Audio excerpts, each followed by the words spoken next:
오늘도 잠언서 30장에 기록된 이 말씀을 통해서 하나님께서 주시는 은혜를 우리가 함께 나누기를 원합니다. 이 잠언서 30장에는 이 아굴이라는 사람이 편집한 잠언의 말씀이 기록이 되어 있습니다. 이 아굴이란 말이요, 수집하다, 편집하다라는 뜻입니다. 그래서 잠언서 30장은 당시의 지혜자 중에 한 사람이었던 이 아굴이 모으고 수집했던 잠언의 말씀들을 편집해서 기록했다고 보는 것입니다. 그 내용의 핵심은 전능하신 하나님께서 우리와 함께 하신다는 것입니다. 1절 말씀해 보시면 이디엘과 우갈이라는 제자에게 말한 것이라고 되어 있는데요. 여러분, 여기 이디엘과 우갈이라는 말의 뜻이, 이디엘은 하나님이 우리와 함께 하신다라는 뜻이고요, 우갈은 전능하신 자라는 뜻입니다. 그러므로 이 아굴의 잠언은 전능하신 하나님께서 우리와 함께 하신다는 것을 말씀을 하고 있다는 것입니다. 그리고 2절에서 6절까지 말씀에는 이 아굴의 신앙 고백이 기록되어 있습니다. 먼저 2절에서 3절까지 말씀에는 아굴의 겸손함을 기록하는데요. 이 아굴은 지혜자임에도 불구하고 이 자신이 하나님에 대한 지식이 없는 사람이라고 말씀을 합니다. 나는 다른 사람에 비하면 짐승이라 내게는 사람의 총명이 있지 아니하니라. 나는 지혜를 배우지 못하였고 또 거룩하신 자를 아는 지식이 없거니와 라고 말씀을 합니다. 여러분, 이 아굴은 분명히 솔로몬의 잠언과 히스기야의 신하들 중에 최고의 지혜자들이 편집한 이 잠언에 함께 그 이름이 기록되어 있는 것을 보면 당대 지혜자임에 분명하지만 이 아굴이 자기 스스로 자신을 표현할 때는 사람이 총명이 없는 짐승이라 지혜를 배우지 못하고 거룩한 자를 아는 지식이 없다라고 표현하는 것을 보면 참 겸손한 사람이라는 것을 알 수가 있습니다. 여러분, 우리는 이런 아굴의 모습을 보면서 겸손의 자세를 배워야 할 필요가 있습니다. 내가 조금 안다고 또 조금 배웠다고 목에 힘을 주고 자기 명함에 학교 이름이나 학위를 나열을 하기보다는 하나님의 은혜가 없다면 나는 하루도 살 수 없는 연약한 존재라는 것을 기억해야 합니다. 그리고 아굴은요, 창조주 하나님과 그의 아들 예수 그리스도 이 메시아를 높여드리고 있습니다. 4절 말씀해 보시면 하늘에 올라갔다가 내려온 자가 누구인지, 바람을 그 장중에 모은 자가 누구인지, 물을 옷에 싼 자가 누구인지, 땅의 모든 끝을 정한 자가 누구인지, 그의 이름이 무엇인지, 그의 아들의 이름이 무엇인지 너는 아느냐라고 말씀을 합니다.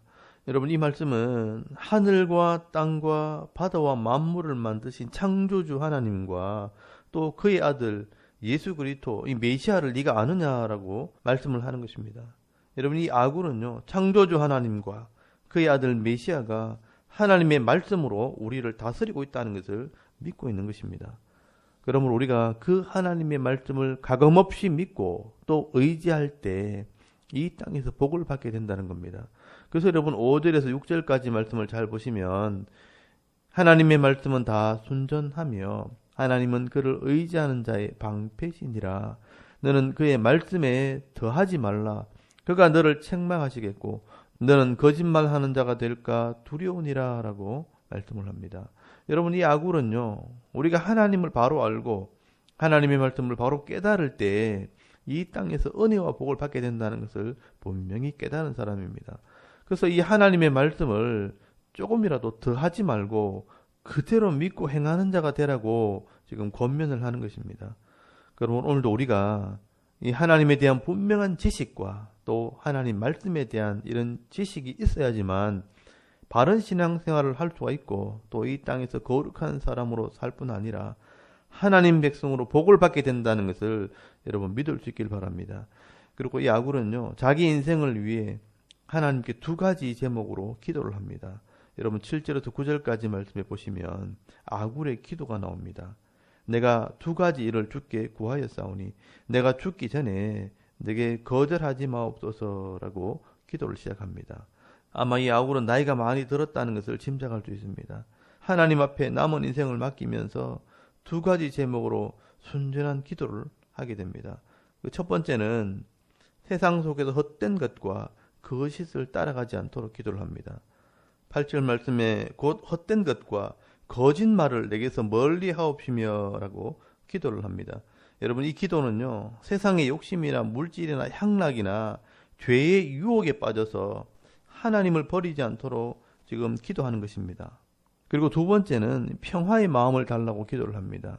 8절 중간에 보시면 가난하게도 마옵시고 부하게도 마옵시고 오직 필요한 양식으로 나를 먹이시옵소서라고 기도를 합니다. 왜냐하면 혹 내가 배불러서 하나님을 모른다 여호와가 누구냐 할까 하오며 혹 내가 가난하여 도둑질하고 내 하나님의 이름을 욕되게 할까 두려워함이니이다 라고 기도를 합니다. 여러분, 이 아굴의 기도를 들어보면요, 이 아굴은 재물의 힘에 대해서 잘 알고 있었던 것 같습니다. 그래서 이 물질이 우상이 되면 하나님을 바로 섬길 수 없다는 것을 말씀을 하는 것입니다. 예수님께서도 말씀합니다. 재물과 하나님을 겸하여 섬길 수 없느니라. 너무 많아서 하나님을 잊을까 두렵고 너무 없어서 하나님을 생각하지 못할까 두렵다는 것입니다. 여러분, 어떻게 보면 인생이 참 단순한 것입니다. 하나님께서 주시는 이런 생명과 은혜로 우리가 살아가고 있는데 내 손에 있는 물질이 너무 많으면 하나님을 잊어버리기도 하고 또 너무 없으면 하나님을 생각할 여유가 없어지는 것입니다. 그래서 여러분, 제일 좋은 것이 가진 것 때문에 욕심내지 않고 먹고 사는 문제 때문에 염려하지 않는 마음, 또 아무 걱정이 없는 마음, 이 평안의 마음이라는 것입니다. 여러분, 이 평안이 어디서 오는가? 하나님을 분명히 깨닫고 하나님을 의지할 때, 그 하나님의 말씀에 순종할 때 누리게 되는 것입니다. 예수님께서도 말씀하셨습니다. 너희는 세상의 것들 가지고 염려하지 마라. 이방인들처럼 먹을 것, 마실 것, 입을 것 구하지 말고 먼저 그의 나라와 그의 의를 구하라. 그리하면 이 모든 것을 더해 주실 것이라고 약속을 하셨습니다. 여러분, 그런 의미에서 이 아굴의 기도는 예수님의 기도와 일맥상통한 것입니다. 오늘도 우리가 아굴처럼 기도할 때 이 세상의 욕심을 내려놓고 이 하나님 말씀 안에 거하면서 하나님께서 주시는 평강의 복을 받아 누리는 믿음 있는 성도들이 다 되실 수 있기를 바랍니다. 그리고 10절부터는요, 아굴이 모아놓은 지혜의 말씀들이 기록이 되어 있습니다. 먼저 세상 속에서 일어난 일들 중에 하나님 앞에 죄가 되는 것들을 말씀을 합니다. 먼저 10절 말씀해 보시면 연약한 자들을 무시하는 죄인들이 있다고 말씀을 합니다. 너는 종을 그 상전에게 비방하지 말라. 그가 너를 저주하겠고 너는 죄책을 당할까 두려우니라 라고 말씀을 합니다. 여러분이 종이라고, 신분이 천하다고, 연약한 사람이라고 내 기준에서 함부로 말하거나 판단해서는 안 된다는 것입니다. 여기 비방한다는 것은요, 잘못이 없는데 흠을 잡고 헐뜯는 것을 말합니다. 여러분, 내가 만약 종이라고 함부로 말하게 되면 여러분, 그 정도 무시를 당하면서 그냥 있는 것이 아니라 길을 쓸고 달려들며 더 큰 죄를 짓게 된다고 말씀을 하는 겁니다. 그러므로 정말 지혜가 있는 사람이라면 절대로 내 기준으로 다른 사람을 비난해서는 안 된다는 것을 기억해야 합니다. 그리고 여러분, 11절에는 불효에 대해서 말씀을 합니다. 아비를 저주하며 어미를 축복하지 아니하는 무리가 있느니라 라고 말씀을 합니다. 그리고 17절 말씀에도 보시면 아비를 조롱하며 어미 순종하기를 싫어하는 자의 눈은 골짜기의 까마귀에게 쪼이고 독수리 새끼에게 먹히리라 라고 말씀을 합니다. 여러분, 우리가 하나님을 경외하고 또 사람 편에서 부모를 공경하는 것은 당연한 것임에도 불구하고 부모를 멸시하는 자가 있다면 까마귀에게 눈이 쪼이고 독수리에게 먹히게 된다는 것은 짐승들의 먹이가 된다는 것입니다. 이 말은 하나님께 버림을 받게 된다는 것을 말씀하는 것입니다. 그리고 12절부터 13절까지 말씀에는요, 자기 죄를 회개하지 않는 자와 교만한 자에 대해서 말씀을 합니다. 스스로 깨끗한 자로 여기면서도 자기의 더러운 것을 씻지 아니하는 무리가 있느니라. 눈이 심히 높으며 눈꺼풀이 높이 들린 무리가 있느니라 라고 말씀을 합니다. 여러분, 더러운 것을 찢지 않는 무리는 자신의 죄를 알고도 회개하지 않는 자를 말하는 것이고요. 또 눈이 높으면서 눈꺼풀이 높이 들린 사람은 교만한 자를 말하는 것입니다. 여러분, 이런 사람들은요, 결국 하나님을 두려워하지 않는 자들이기 때문에 반드시 심판을 받게 되어 있습니다. 그리고 14절 말씀에는요, 앞니는 장검 같고 어금니는 군도 같아서 가난한 자를 땅에서 삼키며 궁핍한 자를 사람 중에서 삼키는 무리가 있느니라 라고 말씀을 합니다. 여러분 입에 칼이 있고 또 가난한 자를 삼키는 자는 포악한 지도자를 말하는 것입니다. 이렇게 하나님 말씀대로 가난한 자를 긍휼히 여기지 않고 삼키는 자는 말씀대로 심판을 받게 된다는 것입니다. 여러분 이렇게 종을 함부로 대하고 또 부모를 멸시하고 또 자기의 죄를 회개하지 않고 교만하게 가난한 자를 착취하는 부류들은 하나님을 두려워하지 않는 자들의 특징입니다. 그럼 이런 자들은 하나님의 사랑을 받지 못할 것이고 반드시 그 인생 가운데 심판을 받게 됩니다. 또 악울은요, 사람의 마음속에는 만족할 줄 모르는 욕심과 욕망이 숨어 있다는 것을 비유로 설명을 합니다. 15절 말씀해 보시면 거머리에게는 두 딸이 있어 다오다오 하느니라. 족한 줄을 알지 못하여 족하다 하지 아니하는 것 서넛이 있나니 곧 스올과 악이 배지 못하는 태와 물로 채울 수 없는 땅과 족하다 하지 아니하는 불이니라라고 말씀을 합니다. 여러분 사람들 마음속에 있는 이 욕심이라는 것은요, 마치 살에 붙은 거머리처럼 쉽게 떨어지지 않는다는 것입니다. 그리고 사람의 욕심이라는 것은요, 비유로 말하자면 마치 mid없는 구덩이 소울 같고 아이 배지 못한 태와 또 아무리 물을 부어도 채워지지 않는 마른 땅과 같고 또 모든 것을 태워도 또 태우는 불과 같이 끝이 없다는 것입니다. 그러므로 이 사람의 마음에 이런 욕심이 가득 차게 되면 반드시 죄를 짓게 되고요. 또 그 죄 때문에 결국은 망하게 된다는 것을 말씀을 하는 것입니다. 그리고 여러분 이 세상에는 흔적이 남지 않는 네 가지가 있다고 말씀을 합니다. 19절 말씀해 보시면요. 곧 공중에 날아다니는 독수리의 자취와 반석 위에 기어다니는 뱀의 자취와 바다로 지나다니는 배의 자취와 남자가 여자와 함께한 자취며 엄녀의 자취도 그러하니라. 그가 먹고 그의 입을 씻음같이 말하기를 내가 악을 행하지 아니하였다 하느니라 라고 말씀을 합니다. 여러분 이 세상 속에는요, 사람이 도저히 알 수도 없고 또 볼 수도 없는 많은 이런 죄악들이 일어나고 있다는 겁니다. 그러나 여러분 하나님께서는요, 이 모든 것을 감찰하신다는 것을 알아야 합니다. 그러므로 내가 이 지은 죄는 아무도 모를 거야 하면서 교만하게 죄를 지으려고 하다가는 하나님의 심판을 피하지 못하게 된다는 것입니다. 그리고 21절 말씀에는요, 세상을 시끄럽게 하는 세 가지를 소개합니다. 세상을 진동시키며 세상이 견딜 수 없게 하는 것이 서넛이 있나니 곧 종이 임금된 것과 미련한 자가 음식으로 배부른 것과 미움받는 여자가 시집간 것과 여종이 주모를 이은 것이니라 라고 말씀을 합니다. 여러분 이것은 자기의 분수를 모르고 지나치게 욕심을 내는 것을 말씀을 하는 것입니다. 그래서 많은 사람들의 입에 오르내리면서 세상을 시끄럽게 한다는 겁니다. 여러분 순리를 따라 성실함으로 일하지 않고 너무 욕심을 내게 되면 결국 많은 문제를 일으킨다는 것을 말씀을 하는 것입니다. 그리고 24절 말씀에는요, 작지만 지혜롭게 살아가는 짐승들을 소개를 합니다.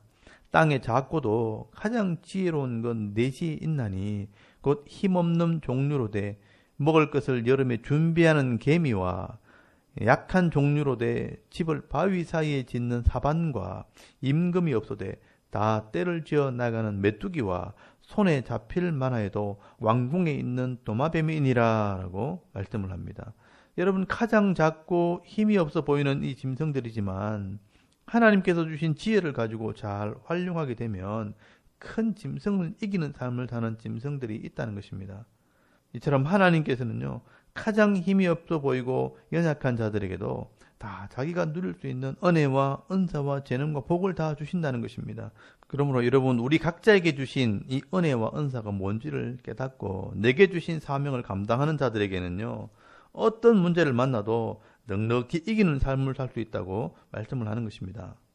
그리고 세상에는요, 당당하게 또 반듯하게 살아가는 짐승들이 있다고 말씀을 합니다.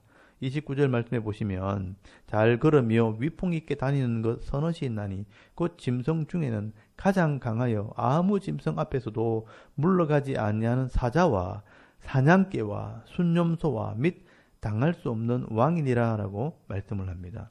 여러분 이것은 지도자로서의 위엄을 말씀을 하는 것입니다. 여러분 지도자는요, 바르게 또 의롭게 행함으로 모든 사람들에게 믿음을 주어야 하고요, 또 옳은 일에는 물러섬이 없어야 하는 것입니다. 그러므로 사자와 같이 담대하게 사냥개와 같이 민첩하고 또 순념소처럼 무리를 이끌어야 하고요, 또 왕처럼 권위를 가지고 행하라고 말씀을 하는 것입니다. 여러분, 이 하나님의 백성들도 이 악한 세상 속에서 기죽지 말고요. 늘 바르고 또 정직하게 삶을 살되 이런 당당한 모습으로 살아가야 할 것을 말씀을 하는 것입니다. 그리고 마지막으로 32절 말씀에는요. 하나님의 백성들이 이 자신의 부족함을 잘 관리하라고 말씀을 합니다. 만일 네가 미련하여 스스로 높은 채 하였거니와 악한 일을 도모하였거든 네 손으로 입을 막으라. 대저. 왜냐하면 젖을 저으면 엉긴 젖이 되고 코를 비틀면 피가 나는 것 같이 노를 격동하면 다툼이 남이니라 라고 말씀을 합니다. 여러분, 이 두 절 말씀은 서로 연결이 되어 있습니다. 이 말씀은 내가 스스로 높은 채 하는 실수를 하거나 악한 일을 도모하는 것이 드러나게 되면 다른 사람들을 화나게 한다는 것입니다. 그래서 네 손으로 입을 막으라. 스스로 자제하고 자기 스스로를 잘 관리해라는 겁니다. 그렇게 자신을 관리하지 않는다면 마치 우유도 자꾸 저으면 덩어리가 되는 것처럼 코를 비틀면 피가 나고 한번 화가 난 것을 자꾸 반복하면 결국 싸움이 벌어지게 되는 것처럼 낭패를 당하게 된다는 겁니다. 그러므로 이 나의 부족함이 드러나면요. 즉시 손으로 입을 가리고 회개하라는 것입니다. 그러면 어리석은 삶이 아니라 지혜로운 자의 삶을 살게 되는 것입니다. 여러분, 이렇게 아굴은요. 이 땅에서 성도들이 어떤 삶을 살아야 할 것인가. 재물이나 권세나 힘에 매여서 악한 자의 길을 가기보다는 겸손하게 하나님을 의지하며 지혜로운 자의 삶을 살아야 할 것을 지금 권면을 하고 있는 것입니다. 오늘도 우리가 이 아굴처럼 하나님께 기도하며 겸손한 자의 삶을 살아갈 때 하나님과 사람들에게 인정받고 또 존경받는 삶을 살아가는 지혜로운 성도가 다 되실 수 있기를 주의 이름으로 축원합니다. 아멘. 우리 잠깐 기도드리겠습니다. 오늘도 하나님 말씀을 묵상함으로 지혜로운 성도의 삶을 살게 하옵소서. 나라와 민족과 섬기는 교회와 가정을 위해서 또 개인의 기도 제목을 따라 기도하고 오늘 하루 삶을 또 시작할 수 있기를 바랍니다. 다 같이 우리 하나님께 한번 기도드리겠습니다. 살아계신 하나님 은혜를 감사합니다. 오늘도